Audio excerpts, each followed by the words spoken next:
Hanunzi hemi aladia Diato Abilikata bambalo baby follow me oh yes Tanganwa iwe wakutanganwa iwewe uri kutanganwa ukashandisa madrugs wakutanganwa cheupenyu wako unokanganwa ukashandisa dombo unokanganwa nyangwe zvechikoro unokanganwa ndiani ai ndiani ane jese ndiani ai ndiani ai ari kurova dombo asi anogara kudombo uyu tomutema nematombo.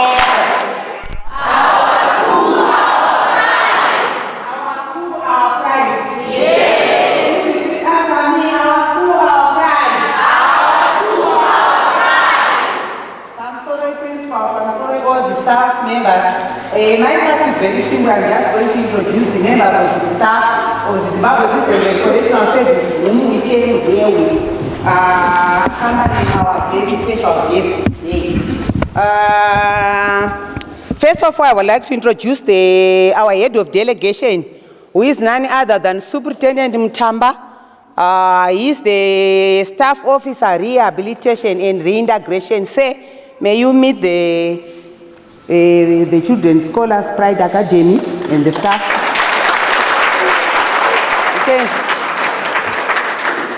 You can see him, how well he's dressed. Proudly a correctional officer. Secondly, I would like to introduce Principal Correctional Officer Mangoma. Principal Correctional Officer Woman Mangoma. He's the Rehabilitation Coordinator for Chikurubi Female Prison. We have Assistant Principal Correctional Officer Chabata from Harare Metro Province. We have got the Assistant Principal Correctional Officer Sbanda from Harare Central Province. He is a social worker. Also men can be social workers. Are there boys there? Where are you boys?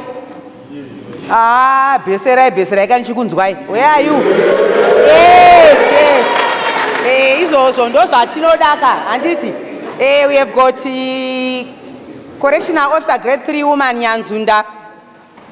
She's also from the Rehabilitation Office to the social worker. And we have got Correctional Officer Grade 3 Kajengo, a social worker also. Women, men are now dominating in this profession. We use social workers only women, but men are now dominating in the profession. We have got Correctional Officer Nyabudu. He is representing the chaplain office. He is a chaplain.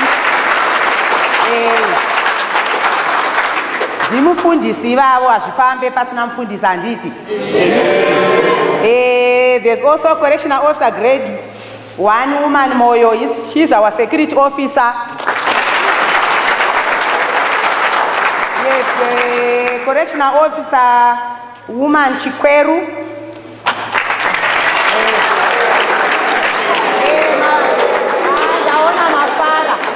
Mafari rakawa.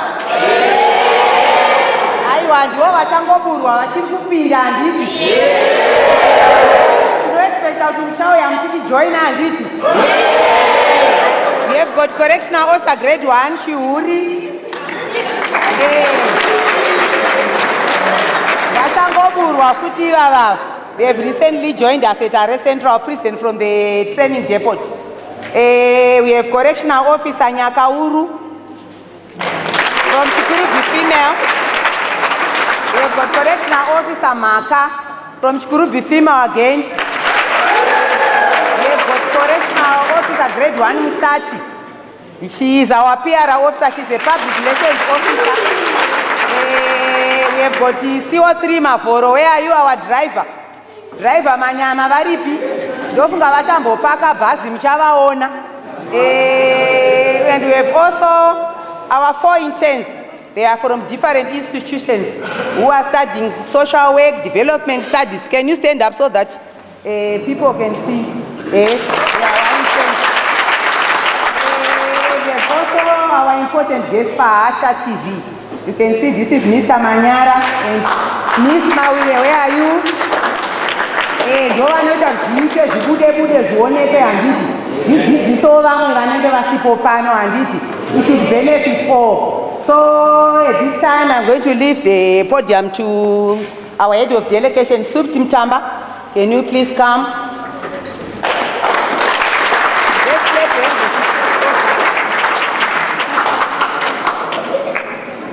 Thank you very much. Komagadi.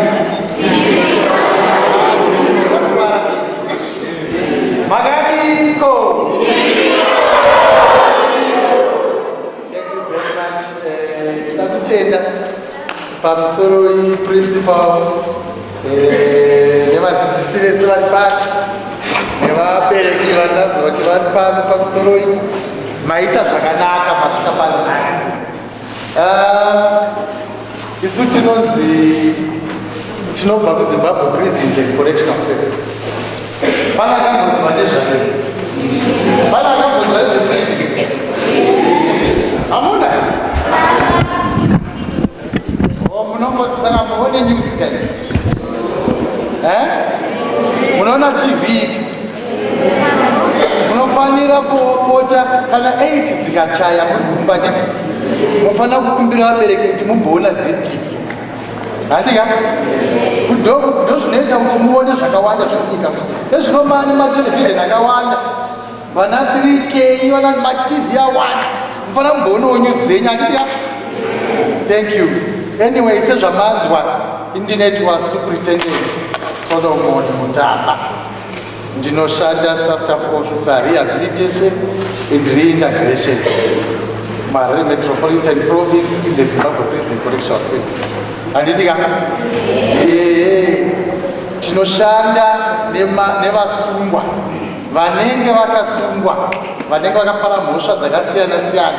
Mukanzwa munhu anenge achinzi aenda kuprison anenge auya kwatiri. Anditi basically our organization is a paramilitary uniformed organization under the Ministry of Justice, Legal and Parliamentary Affairs.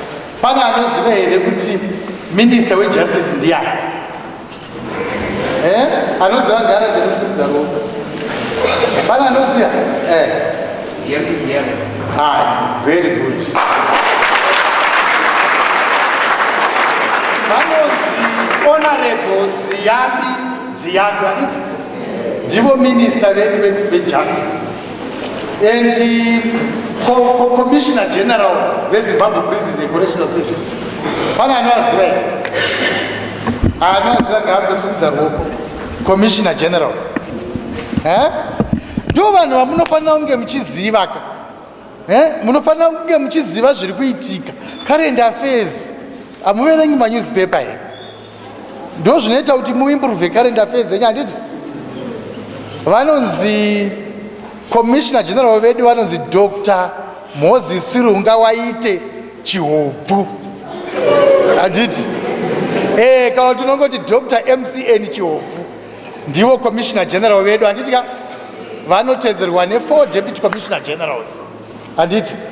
Asi one of those Deputy Commissioner Generals ndo vanenge vachiona zvakare nenyaya dzerehabilitation dzatiri kutaura nezvatsopari nhasi. Handiti ka? So our organization, the Botawati, is a paramilitary uniformed organization.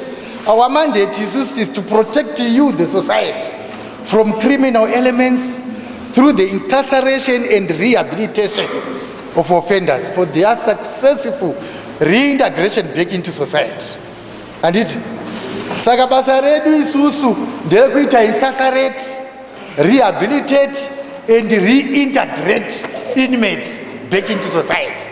Handitika kana musungwa achinge auya kujere basa haangogari chete. Handiti kuuya kujere kwaanoita muchiti akasungwa ari kuchikurubhi kana kwarere central, iyoyo inenge iri incarceration, chinzi akaincarceratwa kujeri, handiti ka, kana kuprison, kana kucorrectional facility, kana institution, handiti. Tadero tinozoita inonzi rehabilitation. Rehabilitation ndiyo inoita kuti munhu avandudzwe pfungwa dzake, handiti ka, kuti akwanise kuti kana akadzoka musociety agare nemi zvakanaka, handiti. Yes, and tenge tozogadzira zvakare kuti munhu iyeye azoita reintegrated back into society, handiti. However, nyaya tavinga panapa, tavinga nyaya yekuti timbotaurirana nezvedrug and substance abuse. Tinoinzwa, handiti? Togara chizvinzwa. Vangani vanoita zvemadrugs pano pachikoro?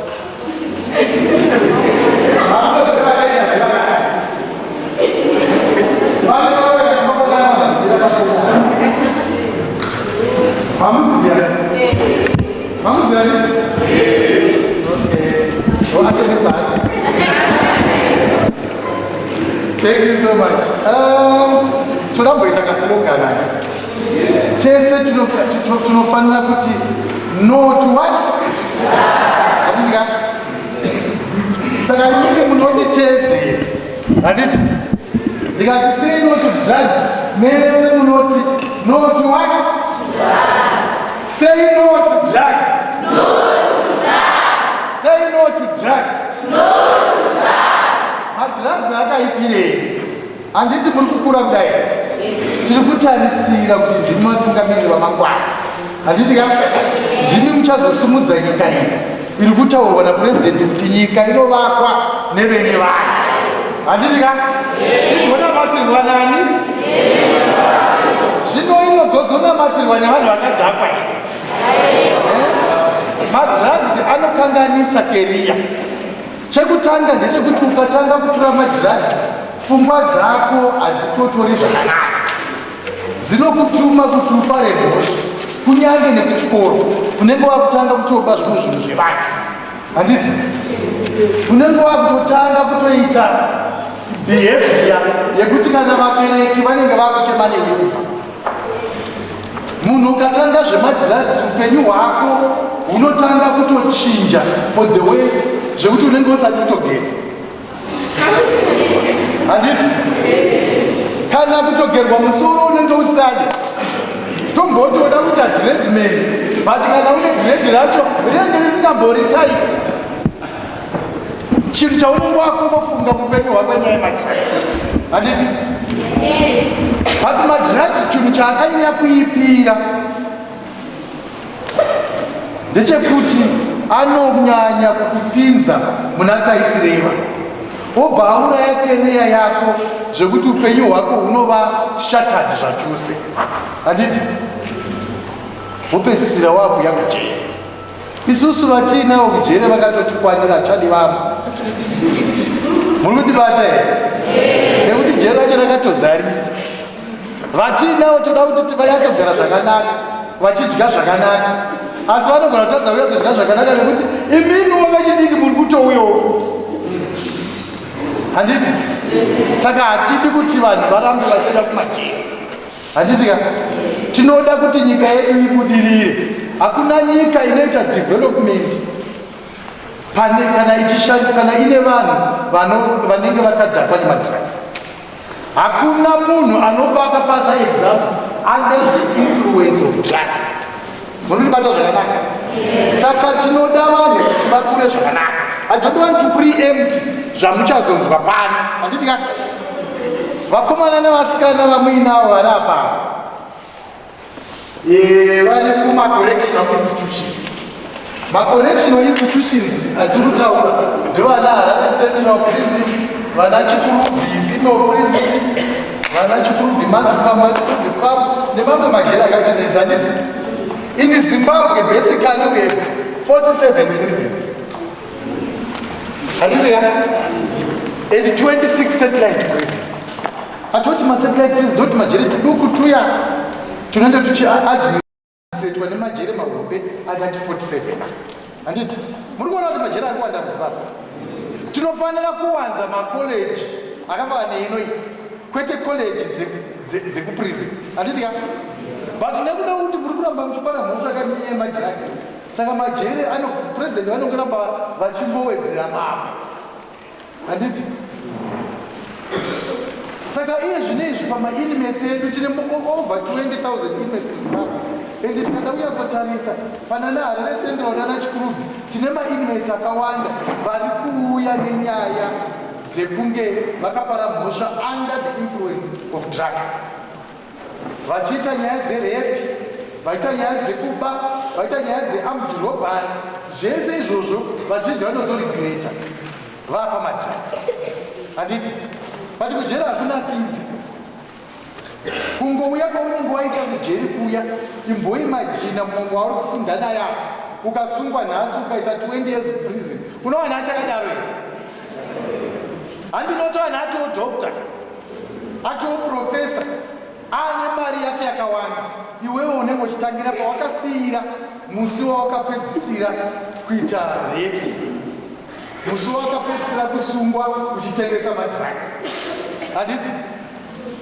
saka tauya nevakomana madzikoma enyu vana baba venyu vana mai vana sisi vana tete vatipyawo vamwe vakauyawo kujere vapindawo munyatwa dzemadrugs idzodzidzi handiti vamwe vane experience yacho yevana nevamwe vavanoona vachishandisa madrugs vakanganiswa upenyu nenyaya idzodzo handiti saka ndoda kuti vagozouya pano vataure nemi vachikudzidzisai uipi hwemadrugs nekuafektwa kwavakaitwawo ivo nemadrugs acho handiti ka saka patinofamba isusu haina kutaura kucollege panapa muna mc wenyu here wechistudent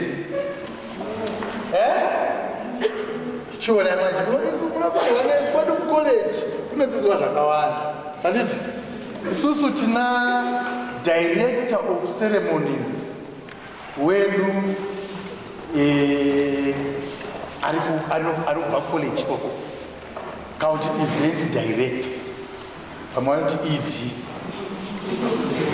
handitika tina events director wedu akazvidzidzira izvozvi zvaanozvigona vamwe munomuziva vamwe muchamuziva nhasi handitika vamwe tinoziva kuti muchatozomushedza abuda jeri kuti blazi vaya ngavambouya kumuchato wavo blazi vaya ngavambouyawo kupati yako nhasi vazombo mca toziva kuti muchazviita izvozvo kana muchinge mamuona ngatibatanzei maoko tichigamuchira mukomana mutema iye anozviti ndiri munako hatizivi kuti munako here hanzi ane ganda rakatsetseka hatizivi ndofunga muchazviona prosper gamuchira muroverei maoko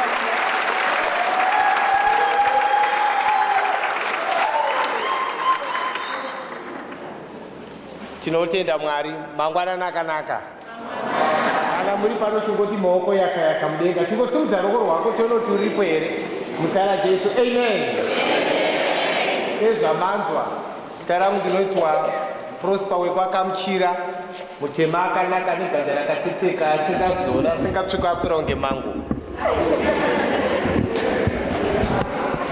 saka chimbonditarisira munhu ari padhuze newe chingomudza kuti you are looking fantabulous nyasomutaurira mudze kuti you are looking fantabulous chizvibata obva wati I'm looking vandavuvarous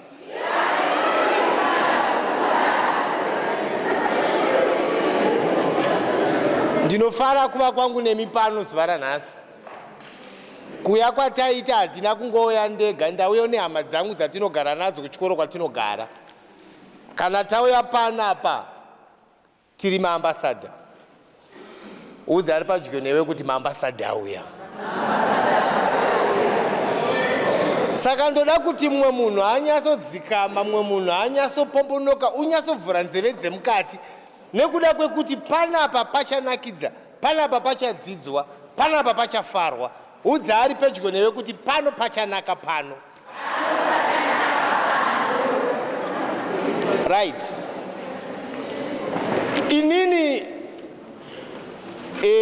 sekutaura kwazvamboitwa naSuperintendent Mutamba, ndiri mukati meusungwa pamwe chete nevamwe vangu vandauya navo. Ndakapinda mujeri kare. Ndisati ndapinda mukati mematorongo, ndiri mumwe munhu vakapukunyuka vakatore zvinodhaka. Ndaitora zvinodhaka, ndichinwa zvinodhaka, tichibika tumwe tumakeke tunodhaka, ndichigara neshamwari dzinodhaka. Ndisati ndaita izvozvo, kuchikoro ndakafamba ndakadzidza zvamunoona ndiri pano. Ndaitove nebasa rakanaka, nichidhiraivha motokari yebasa yakanaka. Ndine mukadzi akanaka nenge muIndia unge muChina.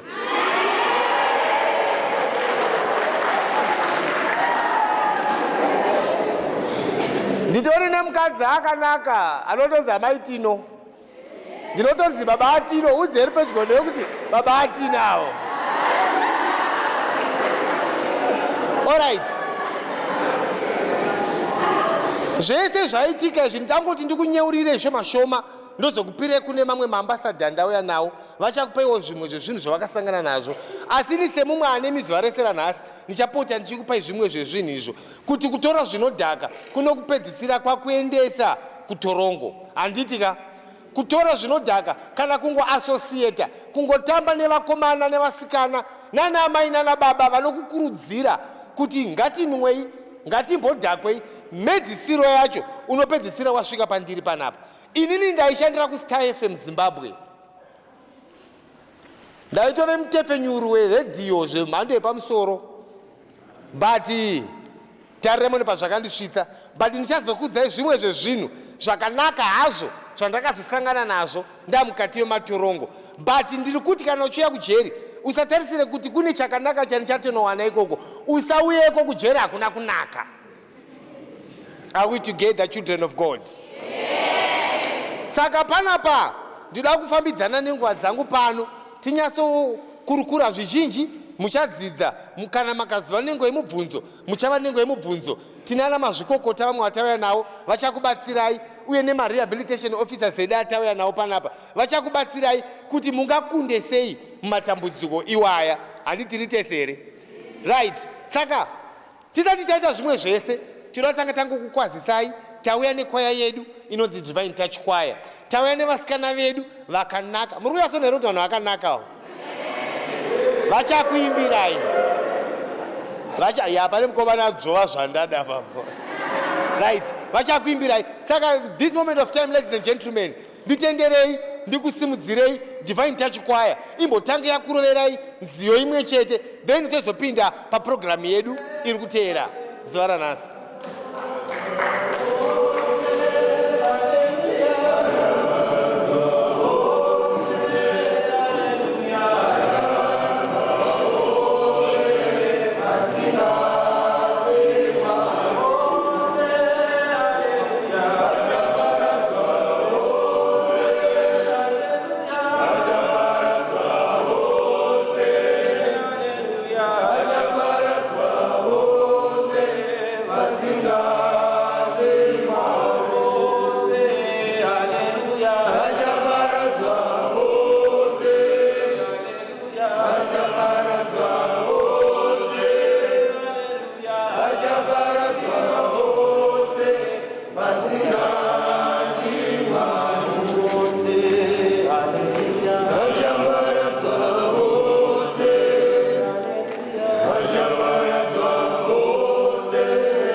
Paiva kermurume, waiva omurindi, wakaenda kumunda kunochara mbeu dzake.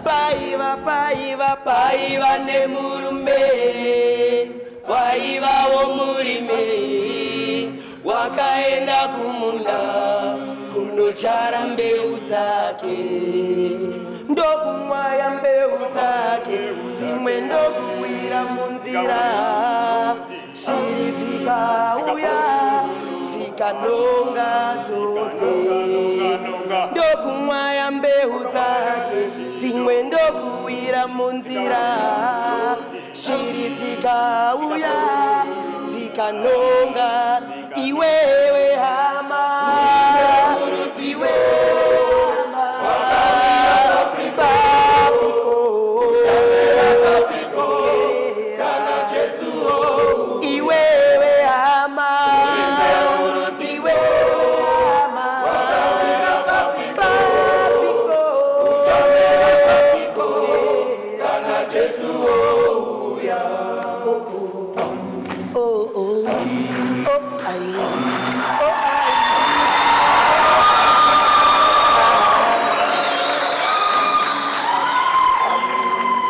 ndokumwaya mbeu dzake dzimwe ndokuwira mumvitswa, dzikaramba kukura dzikashaiwa zvibereko.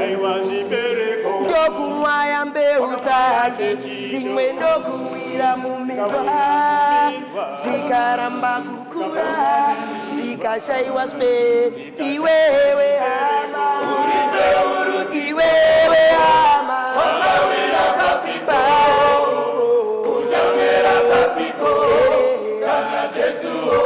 iwewe hama,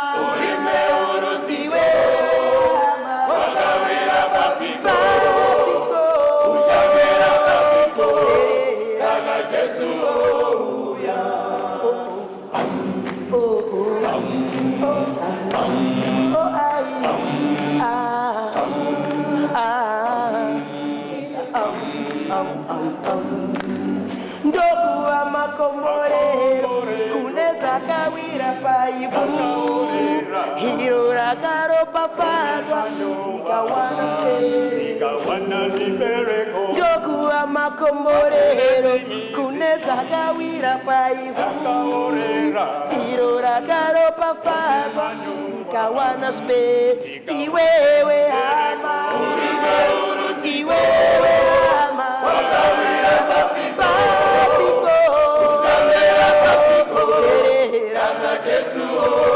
iwewe hama,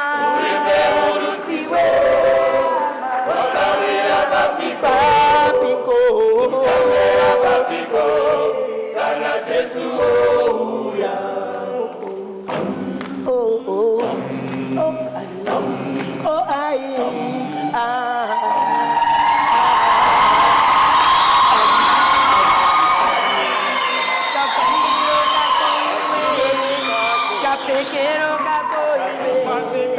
Kaitiro kako iwe uri munhu waiko. Kaitiro kako iwe kapambiro kako iwe kapekero kako iwe uri munhu waiko.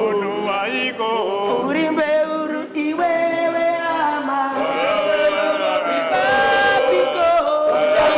papiko kana Jesu.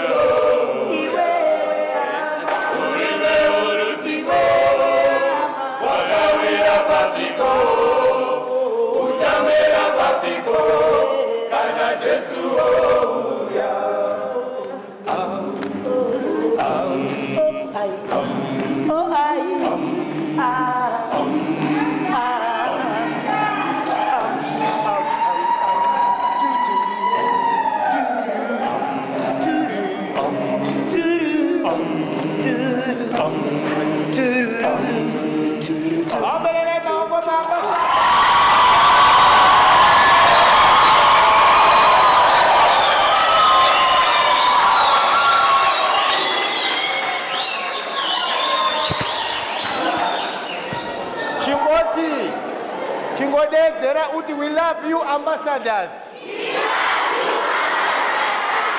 Ichokwadi. Saka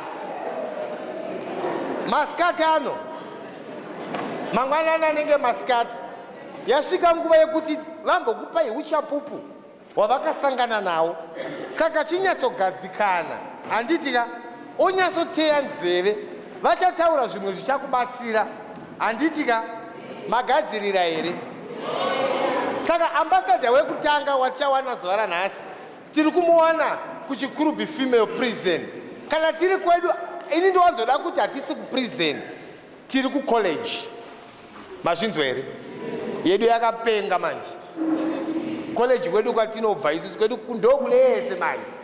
Muri kuzvinzwa here? Saka ambasadha wedu wekutanga vanoitwa Sister Loveness. Tiomberere maoko vauye pano. Arovai maoko vaone mafambiro, arovai maoko. Sister Loveness vachataura nemi kumaminitsi mashoma unyatsoteerera kuti chii chavakasangana nacho chakazoita kuti vapedzisire vamuna taisireva. Sister Loveness, sanganai nevanhu. Hallelujah, amen. Amen.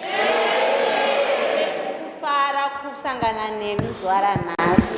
Chekutanga ndotenda Mwari vari kutisangane panapa zuva ranhasi. Uye ndokutenda nagogo wayanesi nanasekuru wayanesi kuti sangana nemi. Ndichikuudzai nezvenyaya yangu. Muchiona ndakambira pano ndonzi Loveness Mutetwa.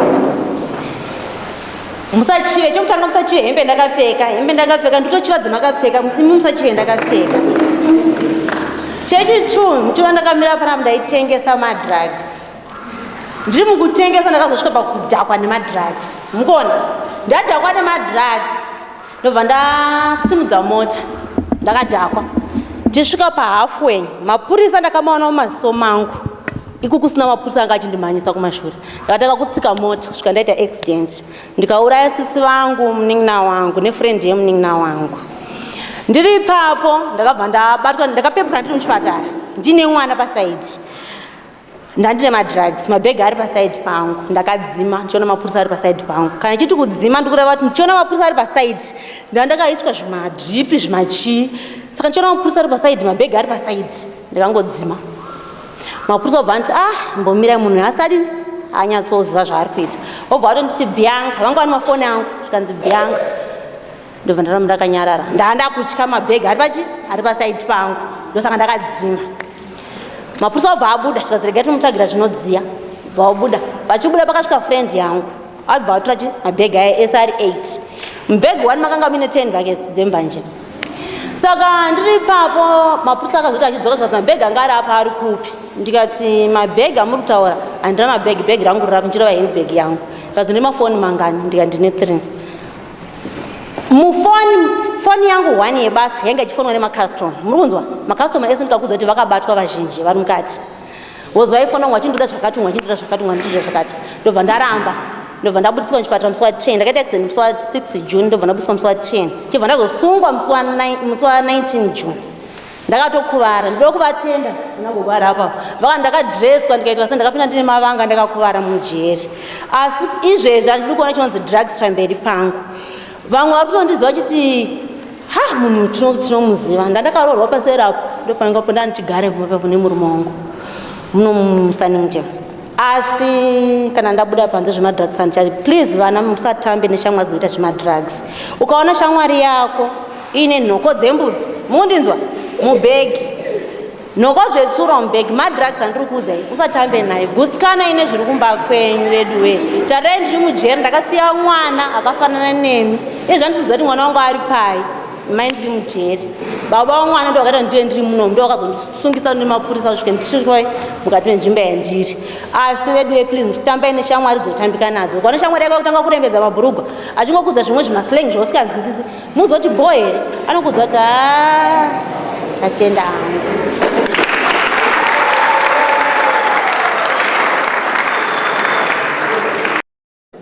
Kufurirwa, kutamba nevakomana vanopisa vanobata zvinopisa, kutamba nevasikana vanobata zvinopisa, kuswera nanamai vanobata zvinopisa, peer pressure. Iva munhu akachangamuka, usafurirwa. Tiri tese vana vechikoro tinotenda. Regai ndikudedzere mwe ambasadha wedu watauya naye ambassador Paul vauye panapa vanyatse kutsanangurirai kuti chii chakamboitika mavari. Tivamberere maoko ambassador vachiuya. Nyatsorovai maoko musati majelasi kana hei. Tinotenda. Allow me to honor the top hierarchy of this school. My name is Paul Makwerere. I come from Jimba. Now I'm an inmate at Harare Central Institute. So I want to tell you or to teach you the dangers of using drugs. Saka ndiri mukati mekushandisa madrugs. Ndakanga ndiri mwana akakura zvakanaka ndisati ndatanga kushandisa madrugs. Asi ndakazoti ndati kurei ndaenda kuma form 3. Ndakasvika panguva dzekutanga kutamba neshamwari dzakanga dzichishandisa madrugs.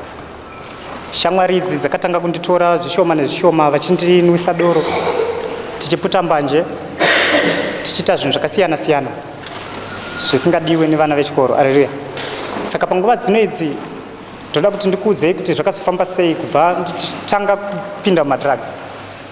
Ndakanoti rimwe zuva ndapedza kunyora mid-year examinations ndiri form 3. Ndakangonotanga kungogaya kuti ini handichadi zvechikoro. Asi baba vangu vakanga vaine zvose zvakanga zvakakwana zvekuti ndiende kuchikoro. Hapana chinhu chandaishaya kuti ndinge ndichienda kuchikoro. Asi nekuda kwekuti ndakanda kuona kuti kungurarama ndiri munhu anongoita zvikungoitwa nevamwe chinhu chakanaka uyezve taiyemura zvinhu zvinenge zvichiitwa nevamwe zvakaipa. Saka ndakanoti ndasvika kumba ndakabva ndanoenda pana baba ndobva ndanongosvika ndikati baba zvikanzi chii zvikanzi ndikati ini handichadi zvechikoro. Zvikanzi hauchadi zvechikoro chii chanetsa. Ndikati inini ndakuda zvangu zvekutsvaga mari ndakuda zvekushanda. Zvikanzi zvikanzi sezvo iwe uri ndiwe uri kuona kuti hauchadi zvechikoro takungokupa mukana wekuti uite zvaunoda. Ndichabva ndasiya kuita zvechikoro. Ndichabva ndatanga kufamba nenzira idzodzo ndakuendawo kuti mabasa tichinoshanda.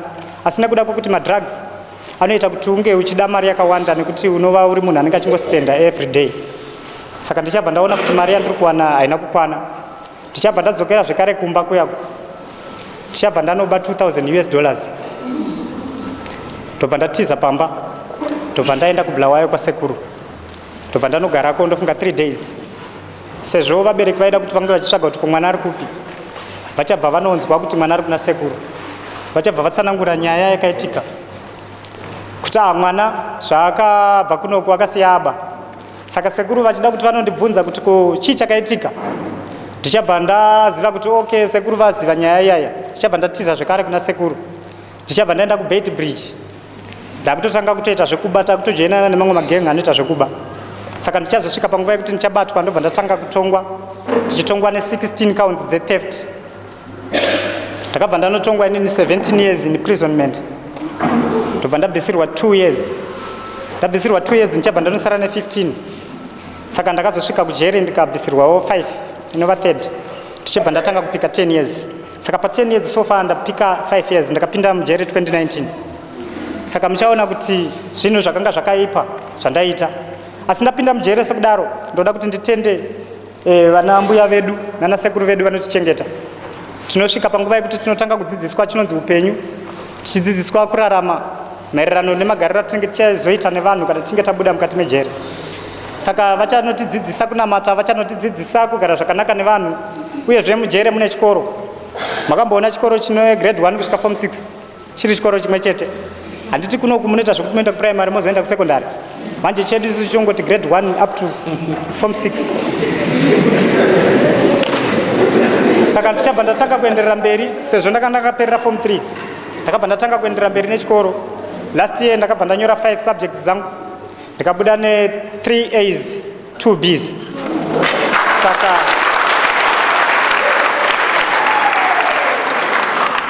Saka zvamuri kuona ndakamira pano izvezvi ndakuita A-level. A-level ndikuspecialize nema-commercial. Commercials ndova ndikuda kuti ndinge chifamba nawo kuti ndizonosvikawo kudegree level. Saka ndoda kukurudzirai zvizhinji kuti kana muchinge muchiita zvechikoro saizvezvi, rambai muchienderera mberi nezvechikoro. Teererai zvamunonzwa nevabereki venyu. Shamwari dzinouya dzichikufurirai dzichikudzidzisai sakarurama. Rambai kufurirwa. Ivai muri vanhu vanongoteera tsika dzakanaka kuti mugova muine ramangwana rakanaka. Ndinongoti neiwayo ndinotenda.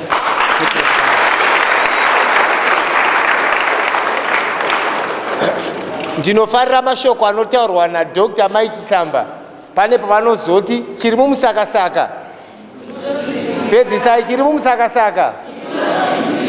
Ndinotenda zvikuru tiri panguva yekudzidza, pane ari kubatsirika here? Saka ambassador Paul vanyatsotsimbidzira nawo yekuti ngatitererei kunyanya vatinogara navo vekumba. Handitika musadokerwe muchingomberereka muri mumastreets ye ndiri kudzoka ye ndichambodai tichitaka bullying izvozvo zvinopedzisira zvakukanda munataisireva. Now ndinoda kukushedzera imwe ambassador zvakare.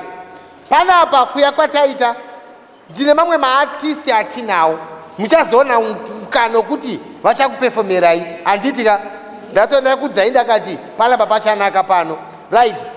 Ndine muambassador ari pano paanotaura unyatsoteerera kuti ari kuda kunyatsoti chii, unyatsobatisisa utestimoni yaari kutaura, nekuti inogona kutokubvisa muna taisireva, inogona kutokubvisa parumananzombe pauri. Ndinoda kudetsa hanzvadzi yangu ambassador Dorcas vauye pano vakutaurirei kuti zvakamira sei.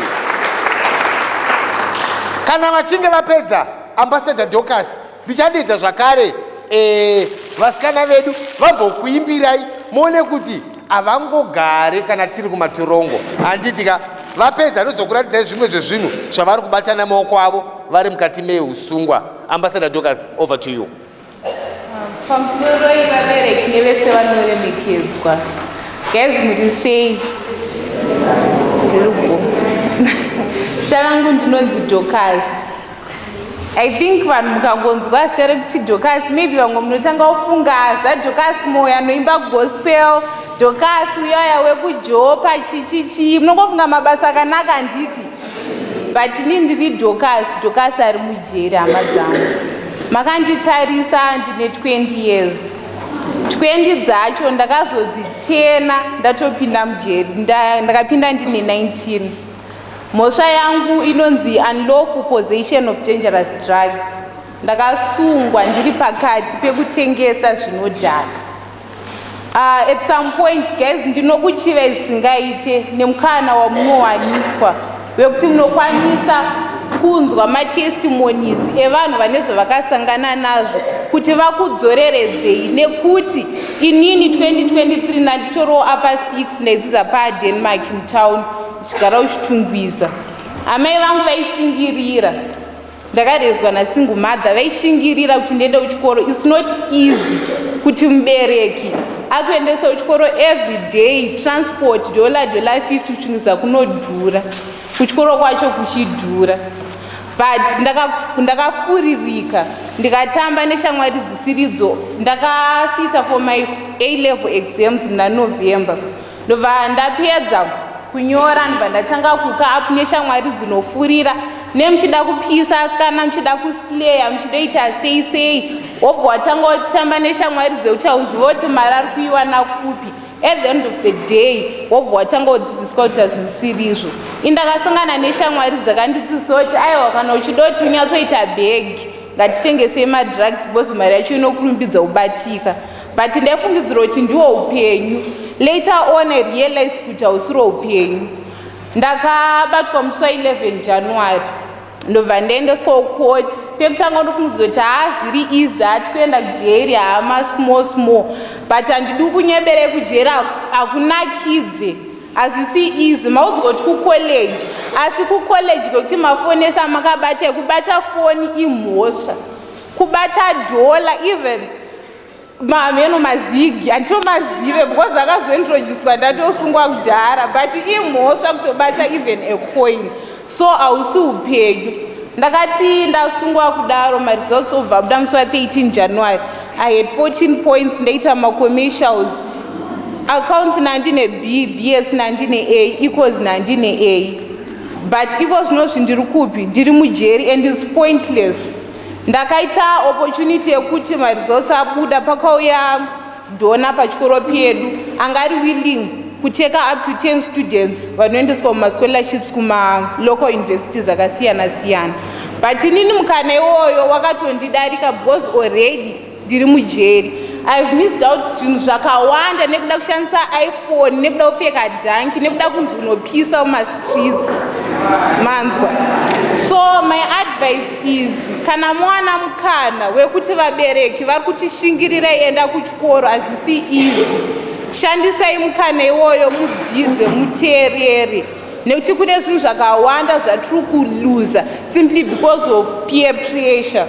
Ndapinda mujeri ndatione criminal record kudhara, even kubasa nyange zvikazonzi enda buda ndakwanisa kuwana opportunity yekuenda kuvha, mukana wekuti ndichawana basa rekuti ndinotambirwa pakampani ine zita rinomeka sense pasisina, nekuti ndanandoshandirwa nembavha, ndanandoshandirwa nemunhu akamboenda kujeri. Vanhu vanenge vangoonekeke kabelief kekungoti uyu akamboenda kujeri, havasisina kabelief kekuti akaenda kujeri akakwanisa kunorehabilitate, kwakwanisa kutambirika musociety. But vanhu vanenge vangooneka belief kekungoti munhu akaenda kujeri hamino zvazviri. Even kuroorwa cheko cheko noita murora wani, wotouya tonzi anti, wotouya wonzi amwene nebhanditas kana ndezvekugara wongoti kana uine mukana tambira kure neshamwari dzinofurira.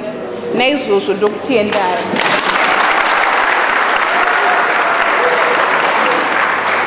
Tinotenda zvikuru. Sekutaura kwandamboita ndikati nhasi izuva rekudzidza zvizhinji, pana ari kubatsirika here? Pana ari kubatsirika here? Kune vamwe vane hunhu hwekutora zvinodhaka vachiti hatisi kuonekwa, unenge uchitoonekwa bhozi kuzvichita hatitika. Saka ndambodedza tsime kwaye vambouye panapa vambobimbirai. Asi vachiuya kudaro, isusu kuprison kana kucollege kwatinogara hatina kungogara, tine mamwe mabasa emaoko atiri kuita. Saka tine mabroom atauya nawo, tine mamops atauya nawo, tine rusero rumwe rwatauya naro sesample kuti tikuradze zvimwe zvezvatinoita. Tinozvisiya panapa, hatikutengeserei, asi tichachinjana nemari. Tinongochinjana nemari zviite zvakanaka. Saka vanofumira navo darizotafamo nditorerewo masinha aya auye tibva tangozvisiya muvanhu. Ndikona kana vakabereka nemwana kwazi tinokwasira mamopi ese nazivana ndikona zvikunya kukoshesa zvekutsanga namakanyanya kuchena havani kuchaike nherenge yekusha kuchaya tamumoterewo hatika. Saka ngatipe nguva kwaye chibhomberewo kwekuchena.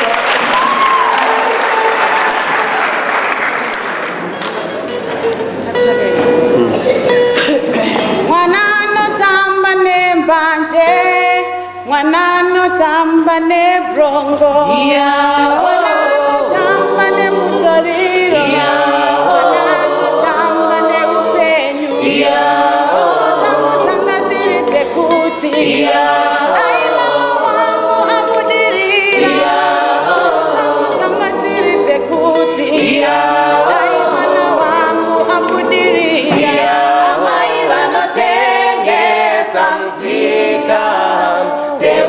titinaho na baba vanomukira kushanda seusina titinaho amai vanotengesa musika seusina titinaho na baba vanomukira kushanda seusina titinaho.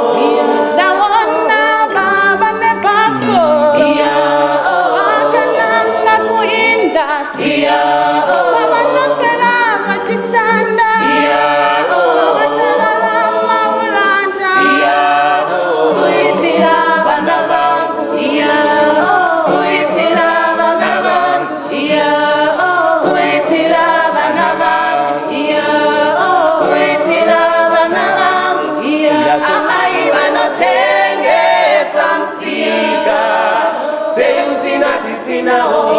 na baba vanomukira kushanda seusina titinaho amai vanotengesa musika seusina titinaho na baba vanomukira kushanda seusina titinaho. Nyatoterera nyatoterera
tsitsi navo amai vanotengesa musika seusina tsitsi navo.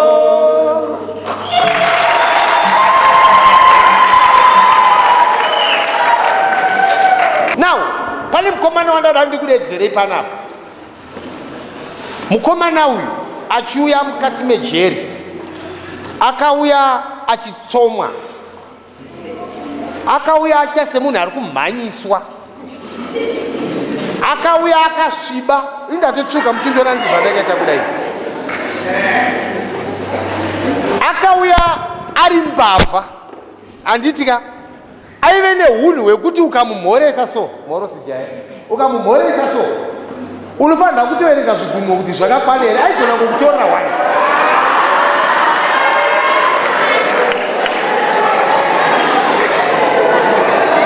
Asi paakauya mukati mejeri, akasvika, tikamugamuchira, tikamubatsira, tikamukoka, tikati huya siya zveumbavha. Akati mukoma panze ndaidhakwa.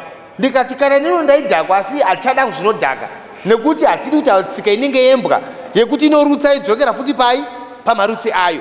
Saka mukomana uyu ari mukati mejeri, ari kuimba, ari kuvandudzika, ari kusimukira pamusoro penhau dzekuimba. Right now is on demand.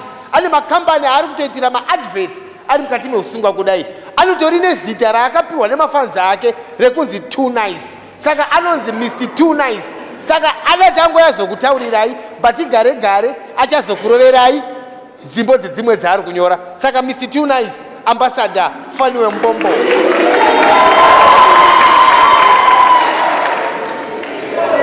Hello guys, what is it?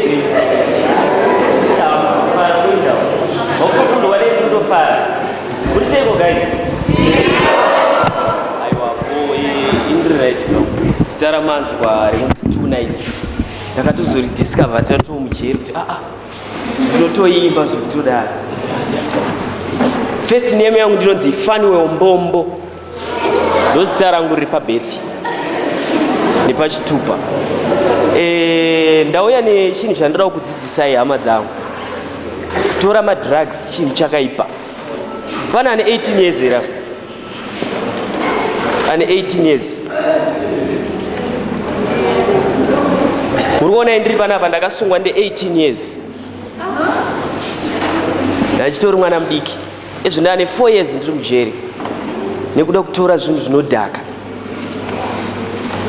Ndakatanga kufurirwa neshamwari dzangu dzandakatanga kutamba nadzo. Apa ndandiri form 2. Taiti tatiri vakomana vedrip, taizvita vakomana vedrip nguva yacho. But vakomana vakatanga kundifurira kutora zvinodhaka.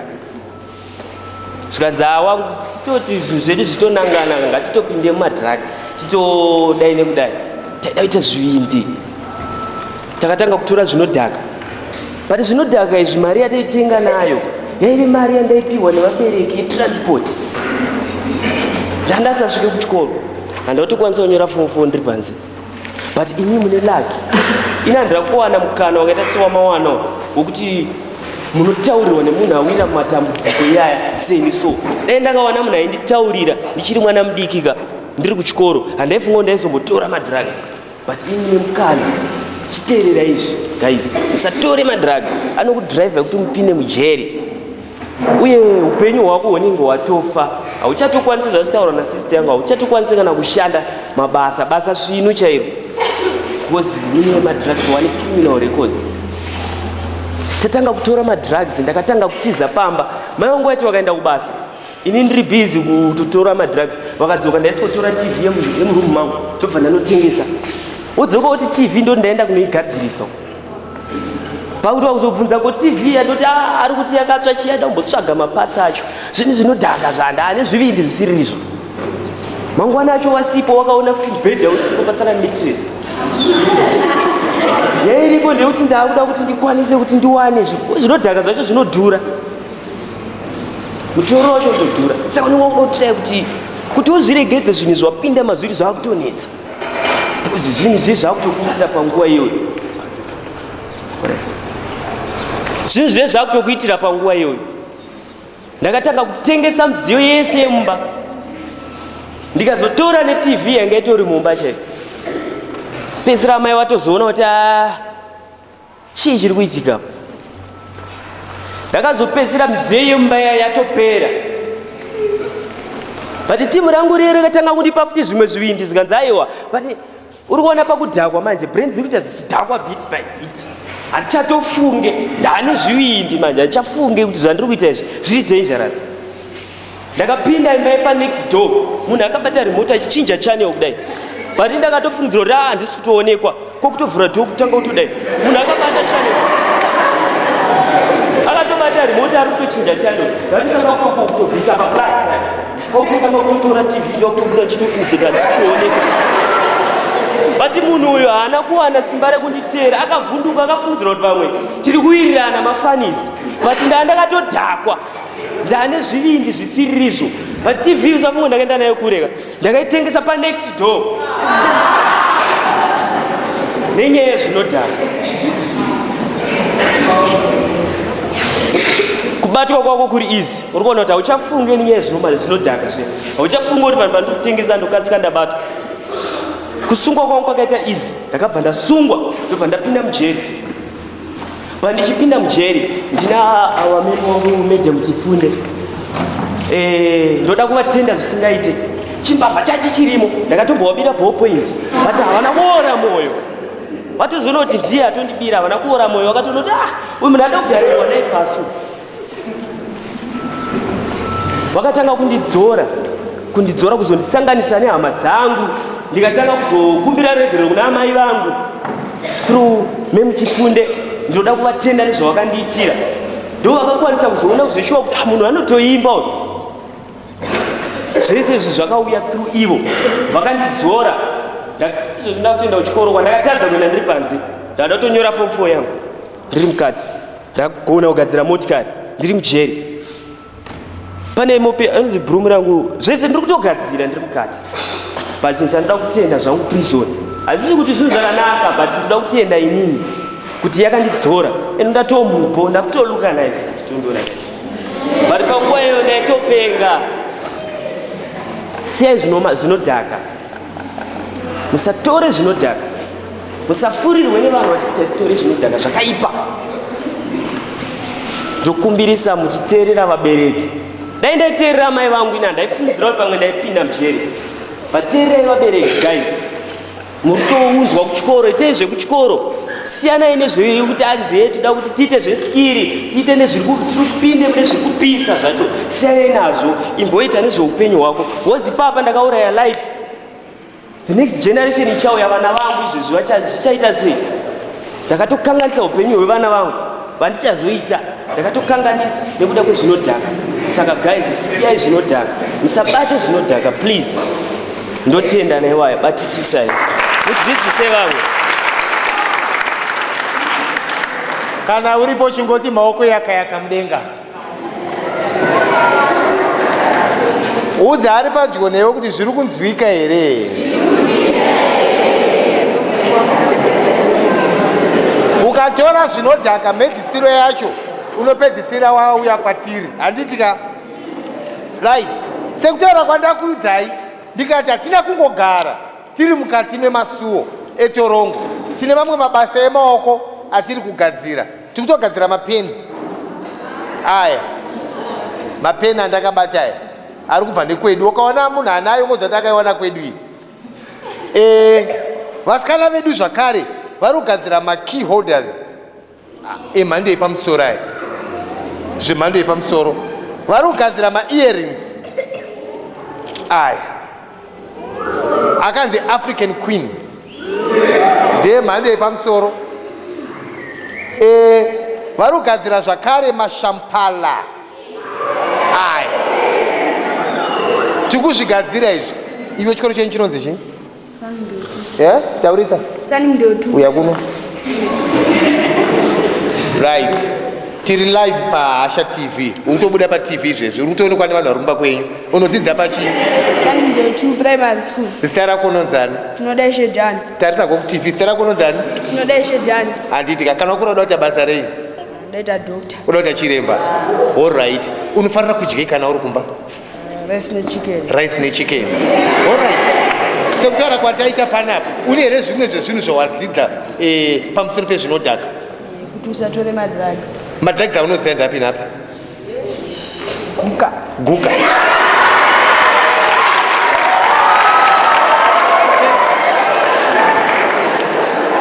Une here dzidziso yaunayo yaunoda kupa vamwe vari kumba nevari kunze kwenyika nevamwe vari pano vari kukuona live paHasha TV? Dzidziso yaunayo yaungade kuvapa ndeyekuti kudii? Musatore madrugs anokanganisira upenyu hwako. Tarisako kuchivhitivhiti. Musatore madrugs anokanganisira upenyu hwako. Handitika. Right. Ungade here kana ndikati handei tese timbonogara 1 week kwatinogara uko? Aiwa. Aramba momberere maoko ari pakati. Chikoro chako ati chinonzi chii? Sando 2 primary. Matichers ako ari panapa? Kungori naShemeresi. Vari kupi? Enda anovapa mapena aya. Mari yacho tiri todiwa izvezvi. Ari kuda $. Vapese mapeni wine avo ugopuwa mari yacho da kuishandisa izvezvi. Right. Right, mumwe akangwara ndopa. Right. Iwo watiri pachikoro chipi zviya? Ndo chimwe chete ichi. Aiwa, ndoda mumwe.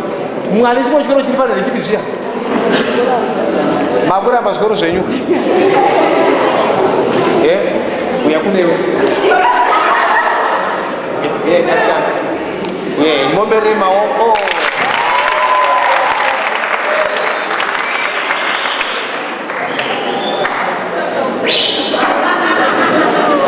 Sekutaura.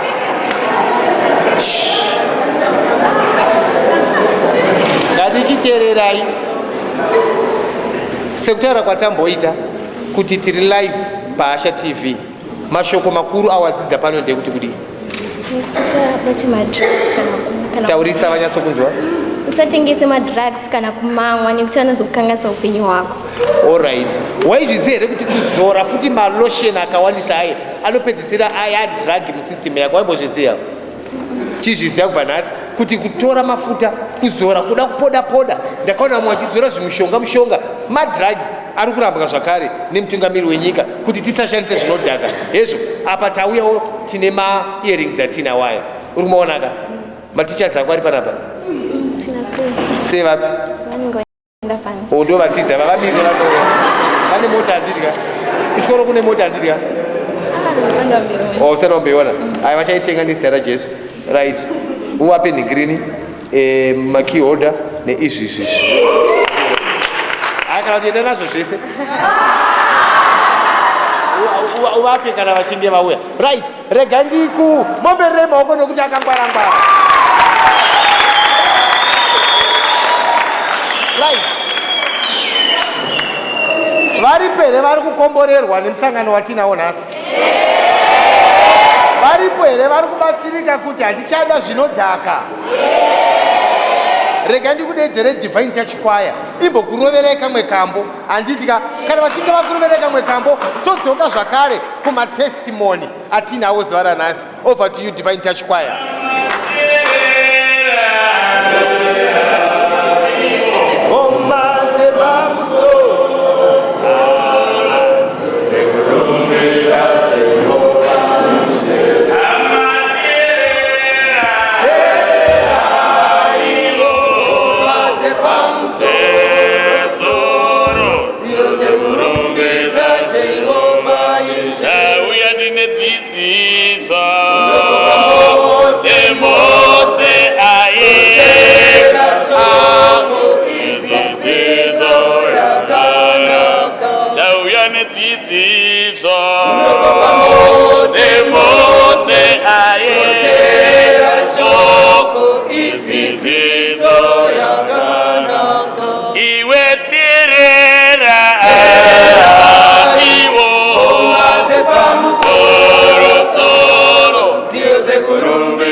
Mose aye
chimbomirai aiwa sisi chimbomirai aiwe chimbosiya mutoriro ngatinokupekesai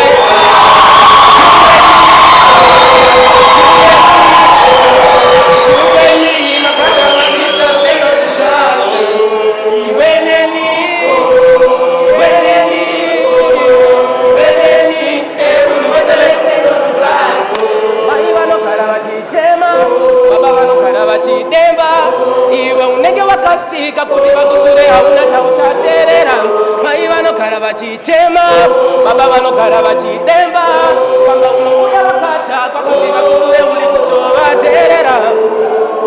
Can't you see that you're dying with things that you can beat? You must think about your tomorrow. What it will be? My brother, say no to drugs. Can't you see that you're dying with things that you can quit? You must think about your tomorrow.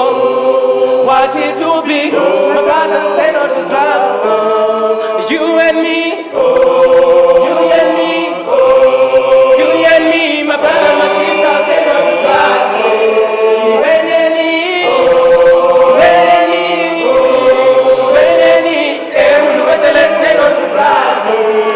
Chimbomirai aiwa sisi chimbomirai aiwe chimbosiya mutoriro ngatinokupekesai koma chimbomirai aiwa sisi chimbomirai aiwe chimbosiya mutoriro ngatinokupekesai. Tinotenda zvikuru tivarovere navo.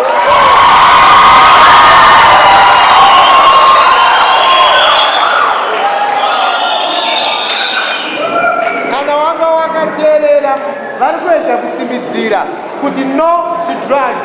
Chingozi ari pedyo newe kuti no to drugs. Ita bururu no to drugs. Tinotenda zvikuru. Ngatiwane nguva yekudzikama.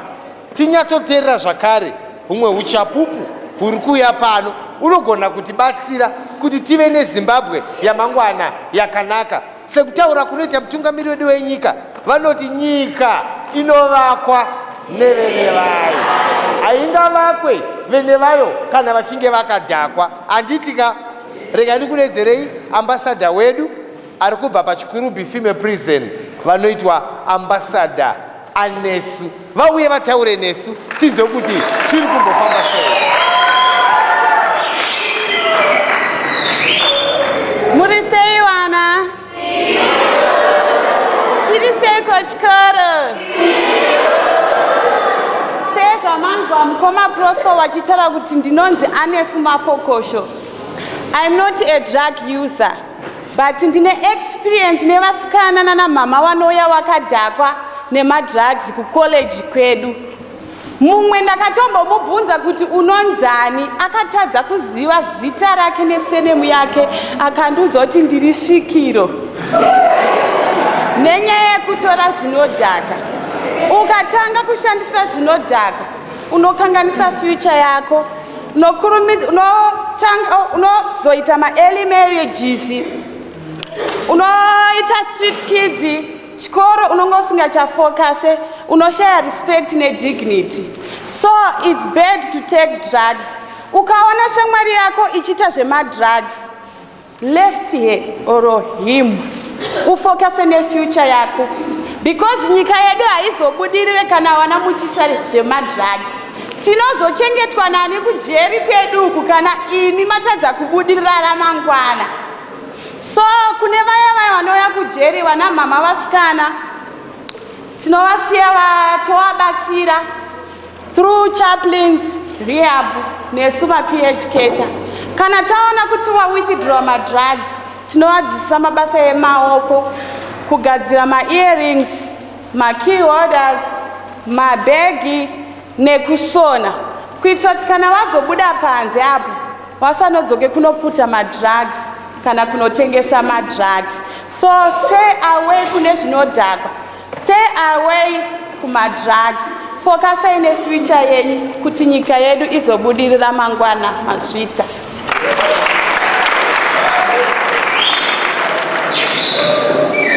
tinotenda Mwari zvikuru, tiri kunyatsobatsirika kunzwa kuti zvinodhaka zvakaipa kwazvo.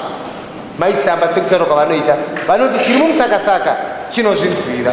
Now, inini ndiri pano ndati ndichazokudzai kuti ndakambonyandopinda nedzipi dzacho dzakazoita kuti ndinge ndiri mutorongo. Vangani varida kuzvinzwa?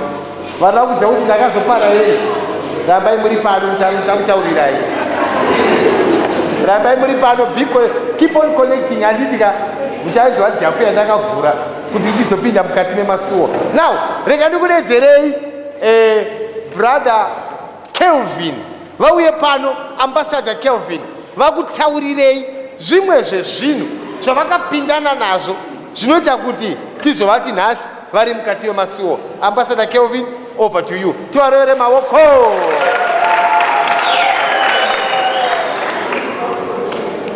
Greetings to you all.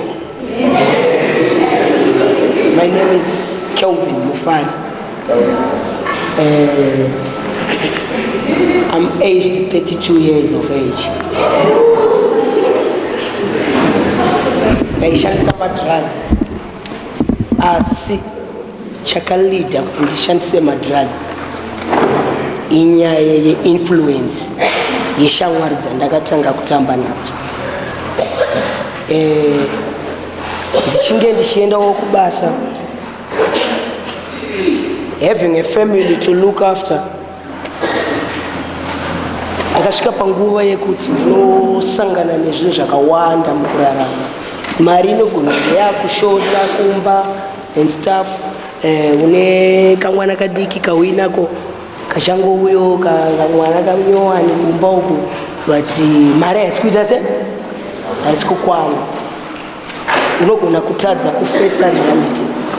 Kana ndichiti munhu anotadza kufesa reality, you get into something chaunofunga kuti wewe chinogona kubvisa stress yako, either alcohol or something. So I get into crystal meth through my friend.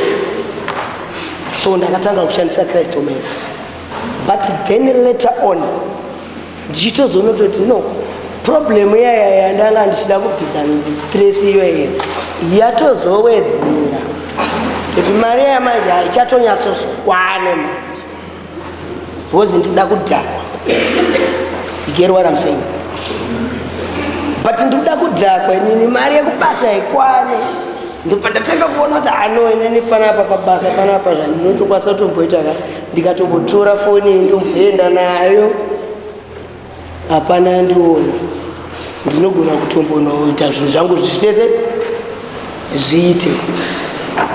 So anomukuona kuti takutoenda kucrime, tiri mumadrugs, takuenda kuchi, takuenda kucrime. Ndakutoenda kucrime, but crime zvainoita inokura. Crime yaya yakaramba ichikura, because ndakatanga ndichiba pabasa, kupedzisira ndatozoona kuti aiwa yekubasa haikwane, pada kutombotsvaga something. Ko wakomana mukuita sei? Ko motikari dzamuri kungotendera nadzo idzi dzandiri kuzongopuona bhosi panapa idzi, imimi hamuende kubasa, madzaiwa zvinetsa ndiona driver. Ndikataiwa kakudriver kandokubasa ka short but very perfect pakudriver.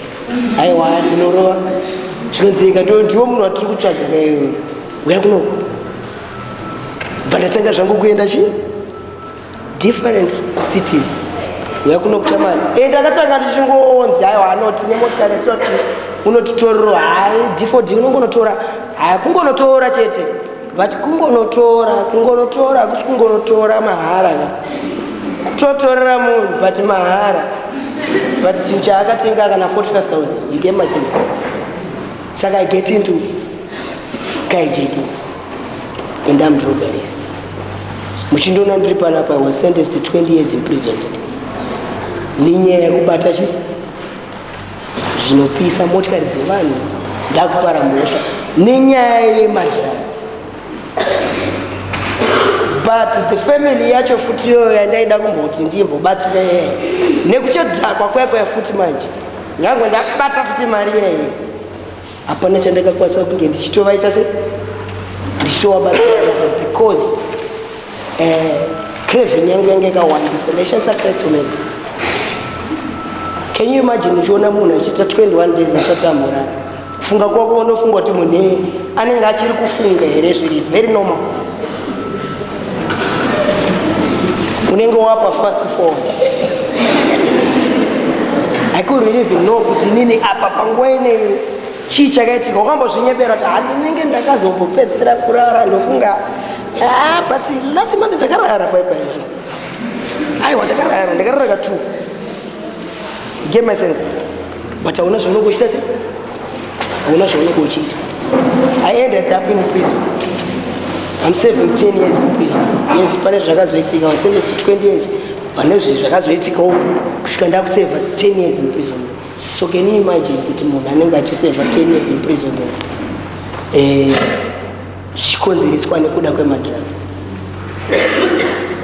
Kana ari mukoma wako kana shamwari yako ichinzi nhasi ndo zvaitika kwairi, how do you feel? Azvibudi handitya. Saka inongooneka added advantage, so kuti unoona someone achikuudza something kuti ichi chakaipa, hanzi you must learn from other people's mistakes, not your own mistake. So ukatokwanisa kuwana mukana wekuwana someone anokwanisa kukuudza a mistake and you learn from that person, you'll be a very very very very lucky person in your life. Kuwana zvinhu zvakaita zvakadaro ini handakwanisa kuzviwana kusvika ndisvike panapa ndinge ndiri maorange andakapfeka. This is not a nice suit.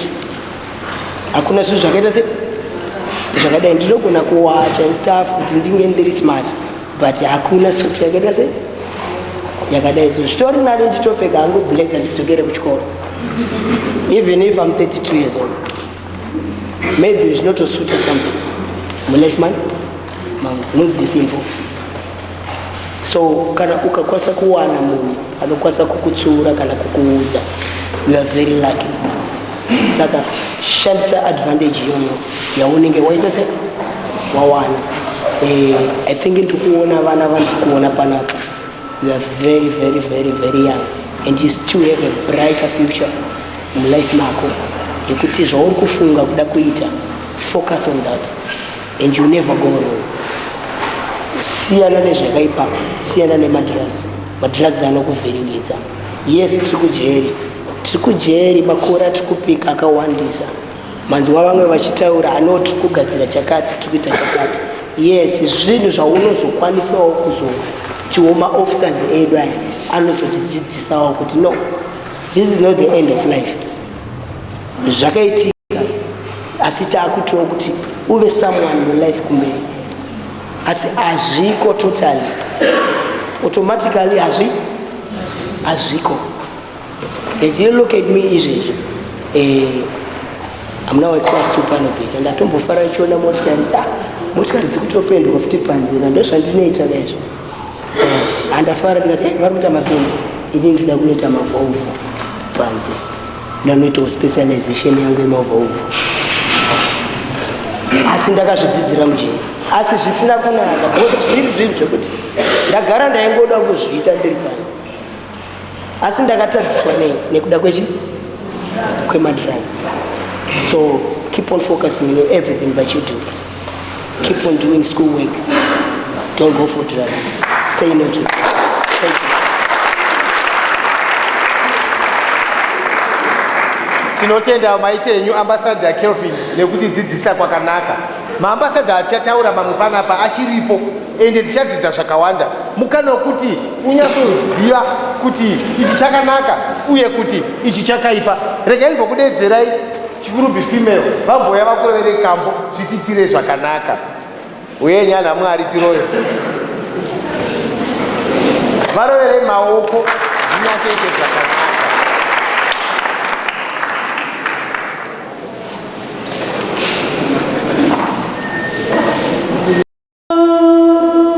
Munoshamisa, munoshamisa, munoshamisa, munoshamisa, munoshamisa, Jesu.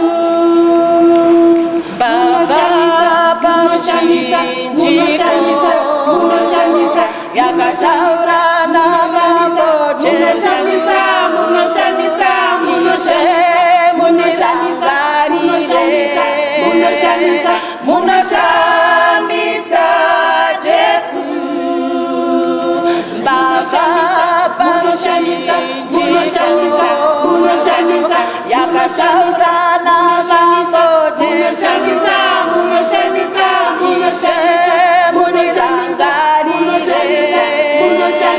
munoshamisa Jesu munoshamisa ishe Jesu manirezelera zvishamisa manibabatisha nomweya weshamisa munoshamisa Jesu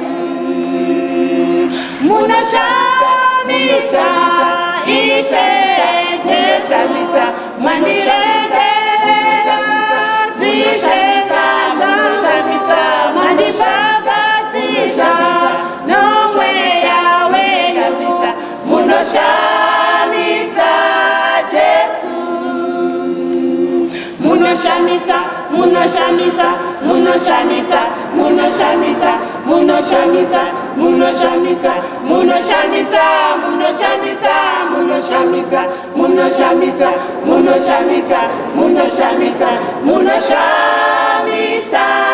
Jesu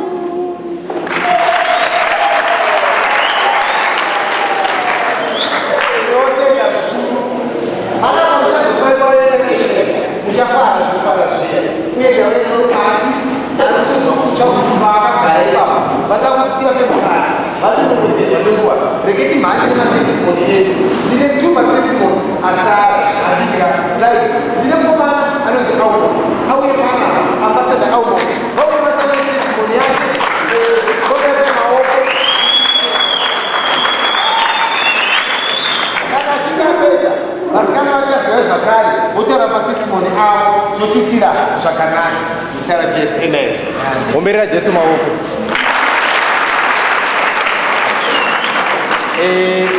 Sezvamanzwa, zita rangu ndinonzi Aumoti Mavidza, ndo zita rangu. Ndakamira pano ndine 21 years. Haleluya. Ndiri mukomana akasungwa achiita zvemadrugs. Ndaimwa, ndaiputa, ndaibika zvese. Handina chandisingauzivi panhau dzemadrugs. But madrugs akasvika pakundifurira pakuti ndipare mhosva inouya ndakagarira mujeri panguva ino. Madrugs ndaiti ndiri panze. Makandira ndiri makanika. Handina mota yandinoudzirwa kuti mota unotanga kugadzira pati woenda apa. Ndinogadzira zvese. Handina kutangira mujereba, ndakazitangira panze. But ndichishanda ndakasvika panguva yekuti ndakaona kunge bosi wangu vari kundipa mari shoma kudarika mari yavanopa vamwe vanhu. Ndakuva kuti ndiri munhu wanga akarohwa nemadrugs. Haleluya. Mwedzi wakati wapera, vanhu vakuhoreswa mari. Vanhu vatopedza kupiwa mari ndikati, bosi, ndiyo mari yamati ndiyo andiri kutambira here pakupera kwemwedzi. Mwedzi une madhezi mangani naichi, bosi. Zvikanzi, ko hauchazivi here mufana wangu, ndiyo mari wani yatakatenderana. Ndikati no, mari yangu ishoma. Ndiri kuona mari yangu nemari dzevamwe vangu dzakatamiswa times 2. Wedzerai mari apa. Vakati aiwa, kana wakuda kuwedzerwa mari, unotenga watombogara pabasa kwemakore ndozokuwedzera mari. But ndakabva nekuda kwemadrugs akabva andituma kuti ndibate bosi ndivarove. Haleluya. Ndichibva ndarova bosi, kusvika vakuwara. Mafia raya padhuze nenichibva randibata. Zvikanzi komuningina chii? Ndikati no, mari yandapiwa nabosi ishoma wakomana. Imapiwa mari yakawanda kudarika yangu. Saka bosi ndiri kuti ngandiwedzere mari, but ivo vari kuramba. Ndakarova bosi kusvika vakuwara. Vakomana vachibva vanondiripotera kupolisi. Polisi ibva ratouya. Ndibva ndabatwa. Zvanzi mfana zera rako iwewe nemunhu uyu mukuru tarira zera rake kuita kurova munhu mukuru svika kuvara kudai so. Ndichibva ndabatwa nepolisi ndibva ndandiwa neni. Ndibva ndatongwa makore. Ndiri panapa ndakatongwa 10 years in jail. Ndatongwa 10 years in jail. Ndozandiri kumhanya. Ndakapinda mujere ndine 19 years. So far ndava 21. Saka ndaone makore manga ndiri mujere. Ndaone 2 years ndiri mujere. But ndiri mujere Mwari akandiwanira nyasha. Vafundisi vedu sezvamamunzwa kuti pana mufundisi vari pakati pedu vachibva vachitora vachiswededza padhuze vachiti no vanangu madrugs haana chanobatsira muupenyu but kana tikatevera nzira yaMwari kuna Mwari ndiko kune zvese. Ndo pandakabva ndateka kunamata izvezvizvi zita randazikanwa naro panze nezvandakuzikanwa nazvo pano zvasiyana. Haleluya. Izvezvizvi ndiri muvhangeri akakwana wekuti kunyangwe zvikanzi vanototemba neni maofficers anotemba neni vakada kuenda kupi kundoparidza soko vanonditora voenda neni because ndiri muvhangeri anotozikanwa kuti no anoshandiswa naMwari zvakakodzera. Chikombera Jesu maoko.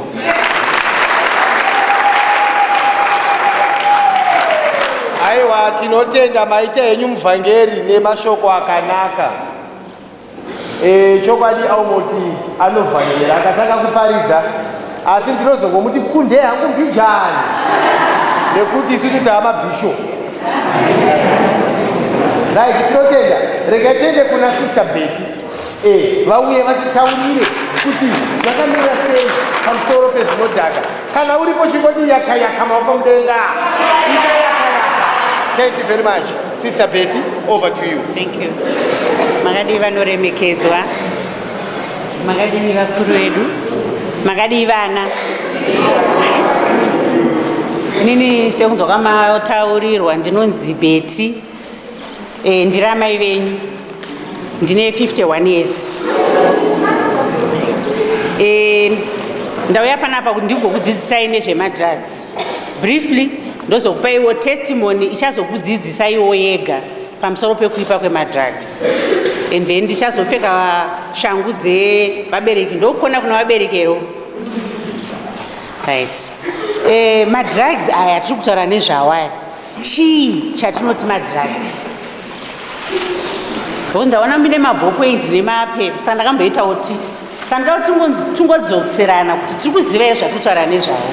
Chii? Pane mumwe munhu ambobvunzwa madrugs, pane one chete yataura, but madrugs akawanda. Saka da kuti tidzidzisane kuti chii chinonzi madrugs. Pane anogona here kungondipawo one definition yemadrugs.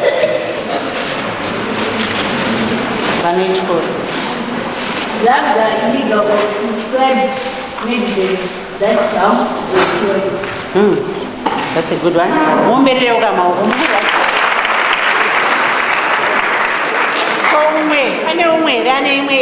Definition.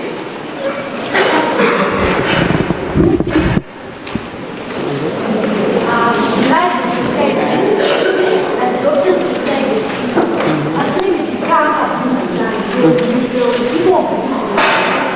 and you think that they become bad or abused. Oh, well done.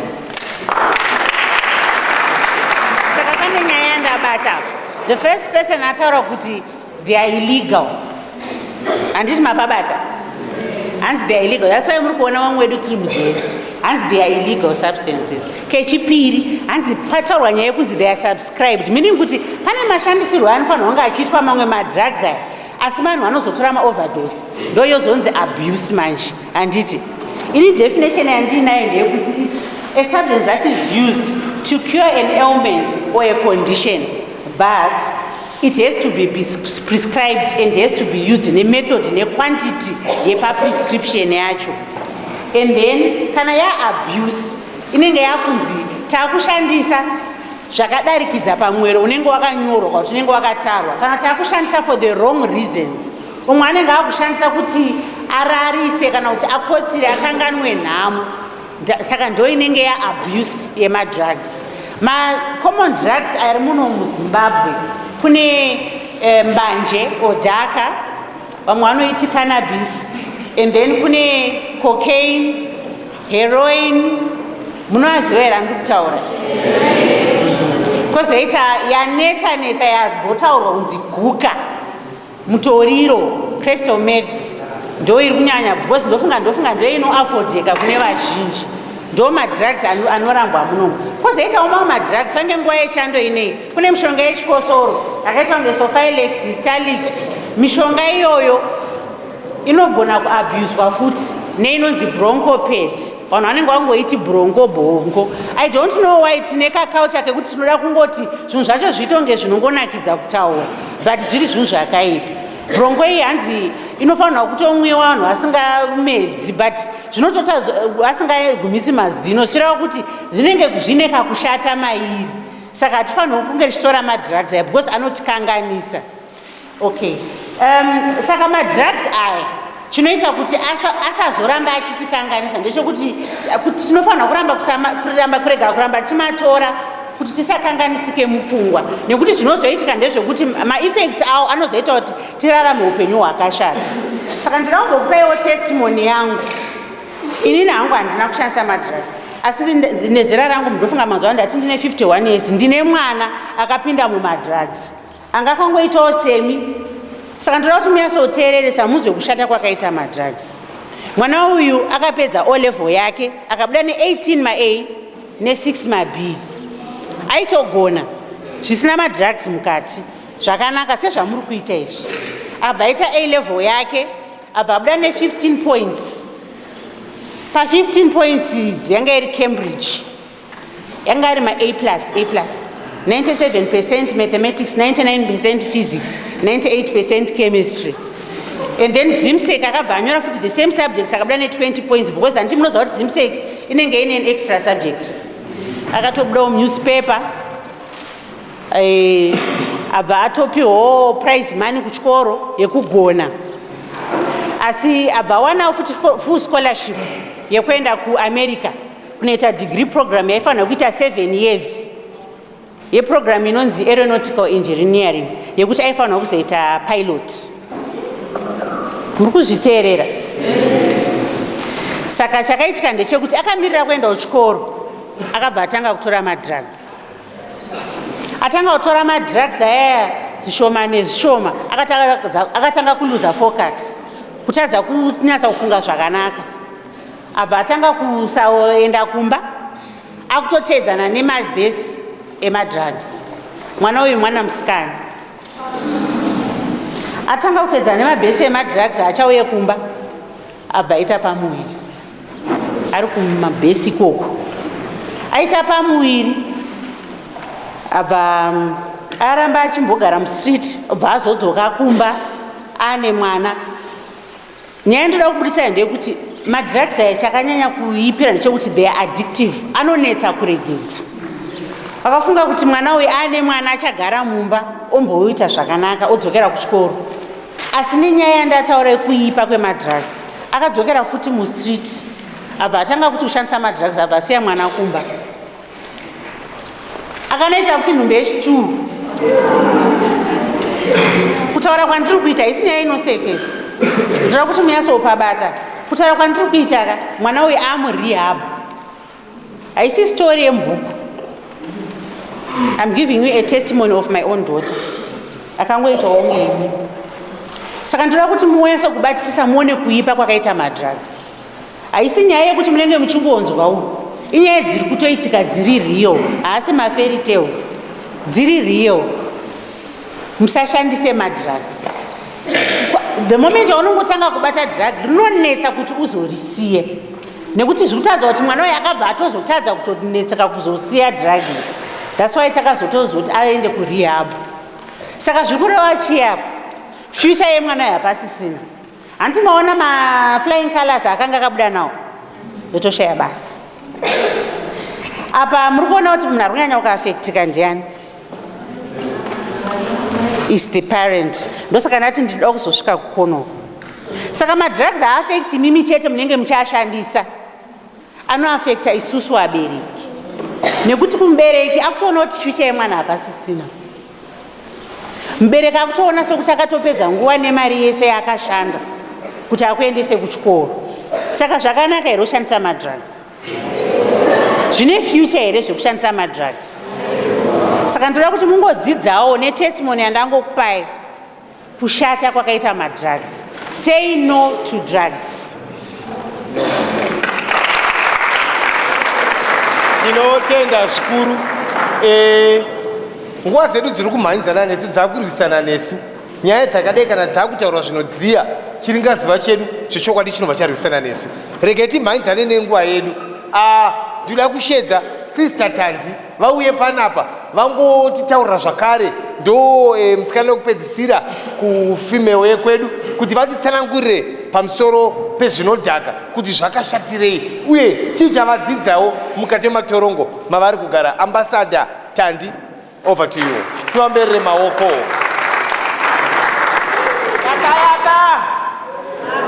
Hanzi yakayaka. Kufare iri mangwanana. Susu tauya. This is serious business. Hatina kuzotamba handiti. Hatina kuti muye muzonzwa kuti takaita mhosva dzei handiti ka. Rengi dzababa vakagarapo dzinotyisa handiti. Vanosalutwa pese pavanenge vachifamba mukaona vangopinda muprison chero masoja chero panenge vachikuti handiti ka. Asi vasiya basa rakakosha ravanga vachifanira kuita kuuya kuti imimi muzodzidza about drugs. Kureva kuti what we are going to discuss this afternoon is serious. Handiti hatibude mujere zvekumhanya ende kuti tobuda zvinenge zvabva kuna CG vadzifambira ivava. Saka ndoda kuti mumwe nemumwe abude munomu ane chaakabata chaadzidza. I want to say to you this morning, it's very easy to lose your reputation, yet it's very difficult to rebuild it. Handitika, if you do not set your standards, someone else will set them for you. Handitika. Now, tikatarisa nyaya ya Joseph mu Bible, he was a principled man. Paka attemptwa kumbunyikidzwa nemukadzi wa Potiphar kuti vaive nafe. But because it was not within his he had the capacity, the ability, the looks to have an affair nemukadzi uyu handiti. But because he was principled, he said no akatiza. Now I want to talk about the power of association. The company that you keep has a lot of influence mukati meupenyu hwako. Handiti shamwari inogona kukuchinjira upenyu hwako, inogona kuuvaka, inogona kuuputsa. Handiti zvamunoswera muchiita zvinogona kudestroya upenyu hwako. Choose your friends very wisely. Ndati chii? Choose your friends very wisely. Handiti zvandikutaura izvi munogona kuti 3 kana 4 shamwari dzotokisa pakona wakapusa iwewo wazvinzwa iwewo wakapusa uyatite madrugs ono yari kutoita uyu ari kutotora wotozoti but vese vari 4 inini ndindakanyanya kungwara. Before you know it wapinda munyaya dzemadrugs. Saka it's very important kuti ukaona asangana nemasituations akadaro, say no. Handiti if it means you go and report, go and do that, because upenyu hwako hunokanganisika. Manzwa vasikana vachitaura panapa nevakomana, once wangove necriminal record zvadhakwa. Handiti I'm a degreed person. Handiti but already zvadhakwa because I have a criminal record. Kuti ndinotsvaga basa hakuna institution inotora munhu ane criminal record. Muri kupabatisisa. Ndoda kutaura nyaya yekuti I know kuti pane ma-reasons ari kuisa kuti vana vashandise ma-drugs. Mamwe ma-reasons ari kuti vana vashandise ma-drugs, one, the simple one is peer pressure. Number 2, iri kuisa kuti vashandise ma-drugs, handitika inyaya ye-abuse. Vana vari kuabuswa. Pane maybe vari kufesawo abuse mudzimba, maybe physically kana kuti sexually, handiti. And kuti utaure vamwe vanhu vacho vanenge vari vanhu vepedyo, unenge uchitya ushaya kuti ndoita sei. Let me find solace muma-drugs, handitika. But you know what? When you wake up in the morning, that abuser anenge achingoripo, handitika. Problem yako inenge ichingoripo. You cannot find a solution nekushandisa ma-drugs. Saka kana uchisangana nematambudziko akafanana newayo, ariko ma-departments kumapurisa vakafanana ne-victim friendly unit, approach them. Indasangana nedambudziko, pane kuti utsvage solution kubva mukati mema-drugs. Ma-parents ndoda kuti pana atinoti pana ndiri kuchikoro ndakazowana mukana wekuita ECD ndiri kujere nezou. Handitika pane the 3 W's that aidzidza chitaura about child care. Handiti know where your child is, what your child is doing, and who is with your child. Zvino 3 izvozvo zvakakosha nokuti imimi ndimi munoumba mwana. handiti kana tichitaura about child care or child protection tiri kuona kuchengetedzwa kwevana nokuti vakakosha tine zvakanaka zvatiri kutarisira mavari in the near future. Saka imimi ndimi mune basa guru rekuona kuti mwana wangu ari kuitei, ari kuswera nani, ari kutamba nani.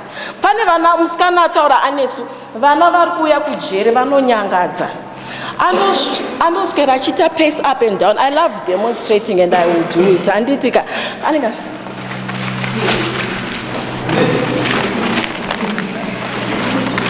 urikufambei urikuitei handiti anenge ari high on drugs. Ukamona amount yesadza raanodya munodya muri 10 imimi kawani handiti vanoita anonzi hallucinations handiti because madrugs ari kuvaafecta mentally handiti physically pautano hwavo zvese izvozvo madrugs ari kuafecta. Reasoning capacity chaiwo unogona kutomutaudza zvakanaka kuti iwe siya zvauri kuita ntaura kuti ndokurova uri kuzvinzwa ndinokurova ndinyare wazvinzwa but what's wrong with this child handitika saka reasoning capacity yemwana iyeye inenge yatokanganisika zvachose. I'll give you one example. Mwese taive pachechi tiri kutonamata pachechi kamwe kamusikana kabva kauya asora I can't name handikwanisa kutaura zita rake hazvitendeka ndobva auya akati Mwari muri Mwari vasinganyadzise, muri Mwari vasingapfeke mabump shots, muri Mwari vasingadye poko, muri Mwari vanodya chicken.